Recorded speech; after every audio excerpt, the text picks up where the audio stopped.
everybody, welcome to my channel. My name is Allie. This is Crooked Nature. If you didn't know, I have several other channels. Crooked Crafts, Lucy and Charlie Brown, which is my dog's channel. It's not actually got anything to do with Lucy and Charlie Brown.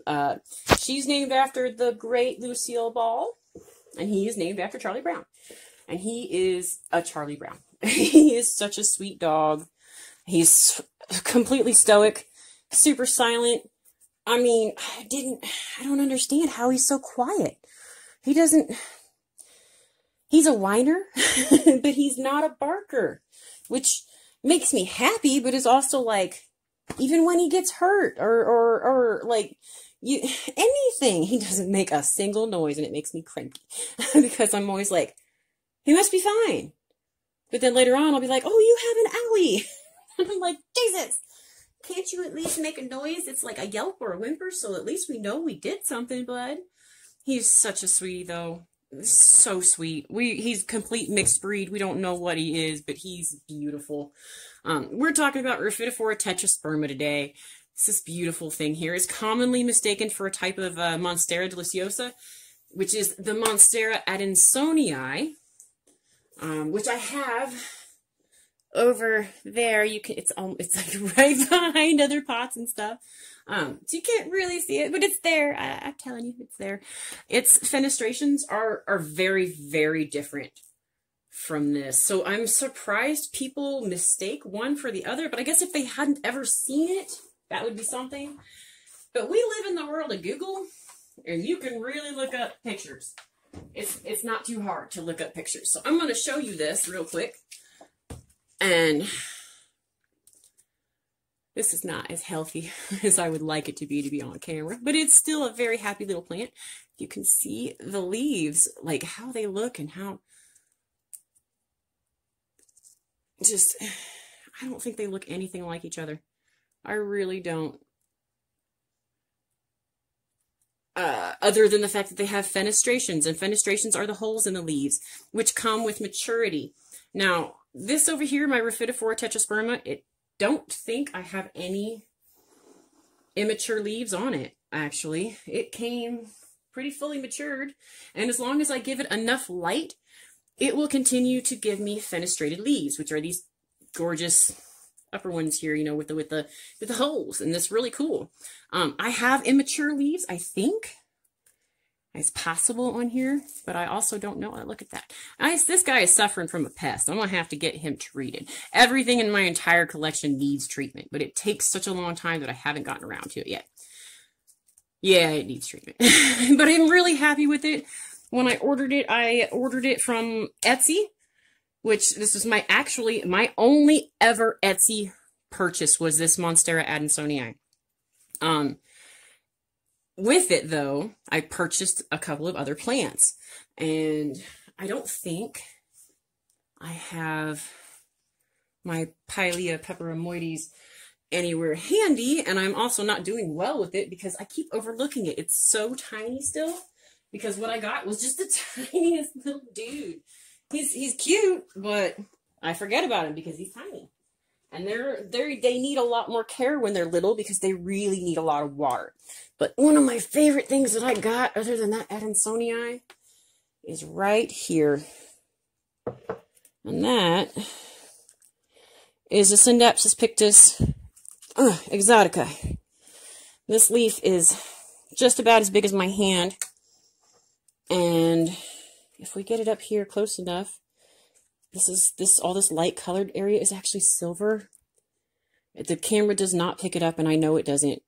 Oh, but I love it so much. I have a few different varieties of Syndapsis.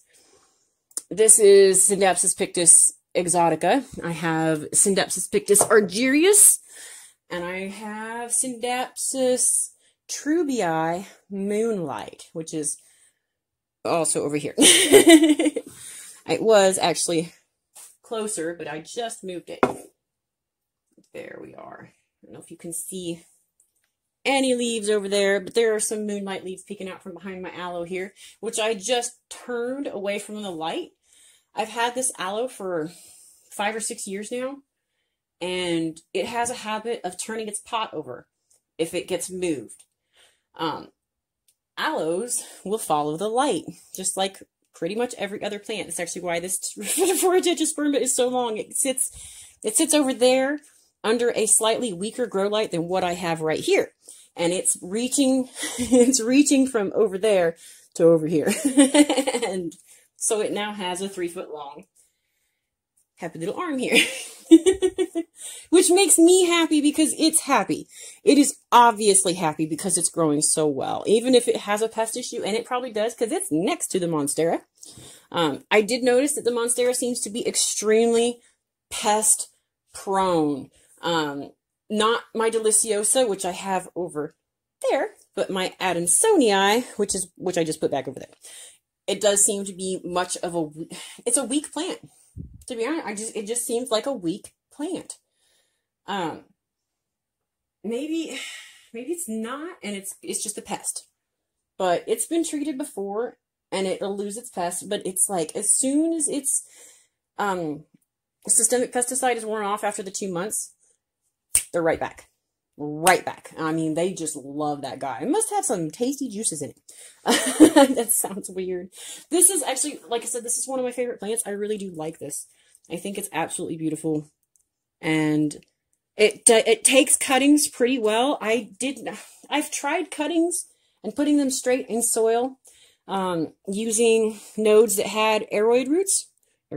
Had aerial roots. Oh, it's an aroid. It is an aroid.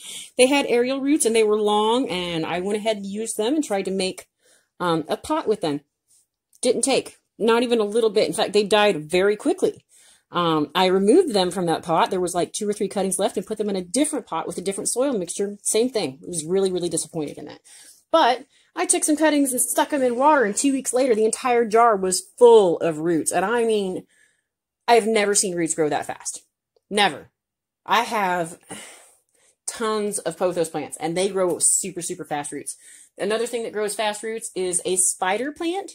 Pretty much any variety of spider plant, their roots are extremely quick growing, and you can use cuttings from your golden pothos, jade pothos, or your spider plant babies, and you can put them in water with your cuttings and other things, and the rooting hormone that it produces itself will get into the water, and it will make all of the other things that are in there with it root even faster and stronger, and like it's very noticeable.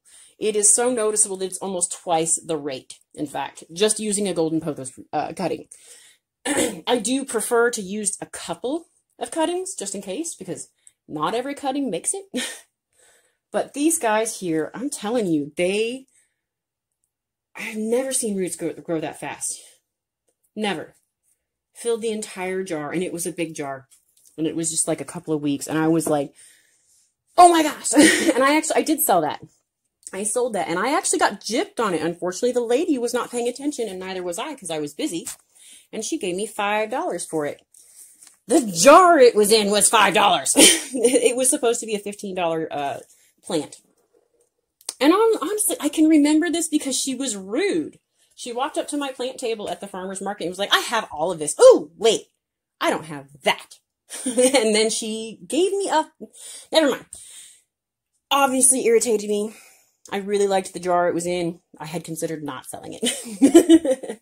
And honestly, I do hope that she was happy with it. She said that she was a ag teacher. She was really young, though. Like, snottily young, is weird to say, but like, she was rude. And what's worse is that she was traveling, and her husband walked up with their baby, and he was the nicest person I had actually seen the entire day. And she talked to him like he was crap. Screw you, lady. That's rude. Don't even pay attention to people or things around you. And she was mean to her baby. Like, he was holding the baby, and the baby was reaching. Never mind. This is a rant. We're going to end that rant right now. Rhaphidophora Tetrasperma. It's an awesome plant. I hope if you get a chance to see one or get one that you do. I wouldn't pay very much for it because I'm a cheapskate. I don't like to pay a lot for plants, especially if I think that it's going to end up on the clearance rack. This guy really does like very, very bright light. Super bright light.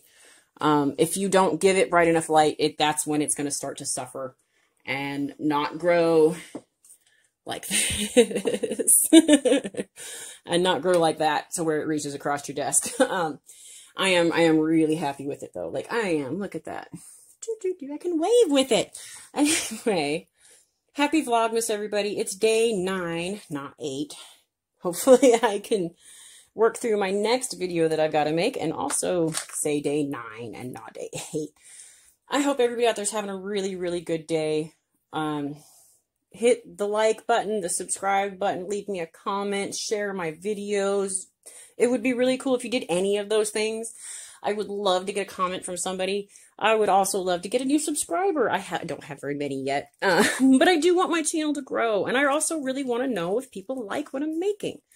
You guys have a great day, and I hope that you're having a good day, and that if you're not, that you can feel better soon. Thank you guys for watching. Bye-bye.